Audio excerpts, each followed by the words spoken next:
आज हम बात करेंगे कि क्या एनर्जी लॉकडाउन भारत में लग सकता है। कई सारे देशों की हालत जो है पतली हो चुकी है। एक तरह से एनर्जी क्राइसिस उनके देश में आ चुका है। अब प्रश्न ये उठता है कि क्या ऐसी स्थिति भारत में भी बन सकती है।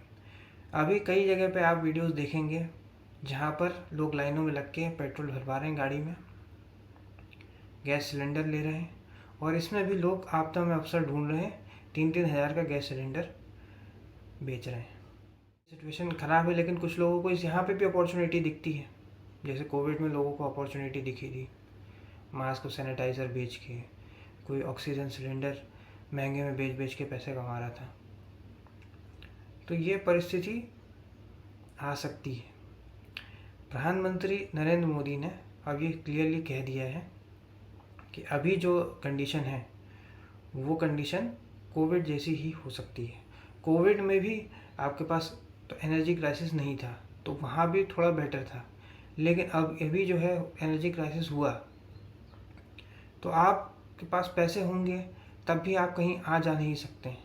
इसलिए घर में कैश ला के रखिए और अनाज ला के रखिए, क्योंकि सिचुएशन अगर ख़राब हुई तो गाड़ी जिनमें पेट्रोल डीजल डलता है वहाँ से अनाज लेकर आया नहीं जा सकता है। इसलिए ज़्यादा अगर स्टोर कर सकते हैं, क्योंकि आम आदमी कितना ही स्टोर करेगा, 2 किलो 5 किलो बस, इससे ज़्यादा तो वो स्टोर कर भी नहीं सकता।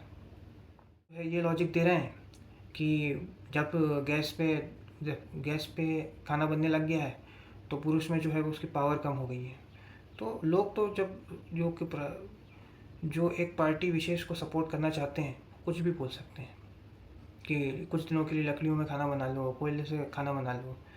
तो ये कहना बहुत आसान होता है। जब आपके पास पैसा है, पावर है, रिसोर्सेस हो हैं, तो आप किसी गरीब मिडिल क्लास का इस तरह से मजाक बना सकते हैं। और मिडिल क्लास भी आप ही का बंधुआ मजदूर है तो कुछ फ़र्क पड़ेगा भी नहीं। अब ऐसी परिस्थिति 2-3 महीने आ सकती है। अभी भी अगर वॉर रुक जाते हैं तो कई सारी इंडस्ट्रीज़ को तब भी लॉस होगा ही होगा। वापस इकोनॉमी को वैसे आने में समय लगेगा, कम से कम 4 से 6 महीने का, और ये वॉर आगे भी चल सकता है। तो अगले 2-3 महीने कोशिश करिए कि आप घर में कैश रखें, कोशिश करिए कि घर में आप अनाज रखें। और कंपनी को तो कोई फ़र्क पड़ता नहीं है, वो तो यही कहेगी कि वर्क फ्रॉम होम नहीं मिलेगा, वर्क फ्रॉम ऑफिस करिए। जो कुछ दे रहे हैं वो पार्शल देंगे कि आप हफ्ते में 1 या 2 दिन आ सकते हैं। इसलिए ऐसे परिस्थिति में सिर्फ आपकी फैमिली ही आपके साथ होती है। कोई नेता, कोई क्रिकेटर, कोई एक्टर, कोई इन्फ्लुएंसर आपके साथ नहीं होता है। इसलिए इस बात को समझिए। अब नेताओं से सवाल पूछना चालू करिए, क्योंकि अब तो प्रधानमंत्री ने खुद ही कह दिया है कि परिस्थिति जो है बहुत विकराल और विकट हो सकती है। हो सकता है कि हम वैसे ही 70s 80s के दौर में चले जाएं, जहाँ पे हमें फिर से चूल्हे पे पहुँचना पड़े, लकड़ियाँ बीनना पड़े, गोबर के कंडे इस्तेमाल करने पड़े। इंडक्शन लोग जो है कई जगह पे तो सोल्ड आउट हो रहे हैं, और जैसे ही इंडक्शन आप यूज़ करना चालू करेंगे बिजली के प्राइस भी बढ़ा दिए जाएंगे, क्योंकि सरकार को तो सिर्फ पैसे कमाने से मतलब है। वो तो हर चीज़ पर टैक्स लगा सकती है, वो तो सांस लेने पे और पानी पीने पे भी टैक्स लगा सकती है। तो स्थिति जो है वो ख़राब हो सकती है, इसलिए उसका इंतज़ाम आम नागरिकों को ही करना पड़ता है।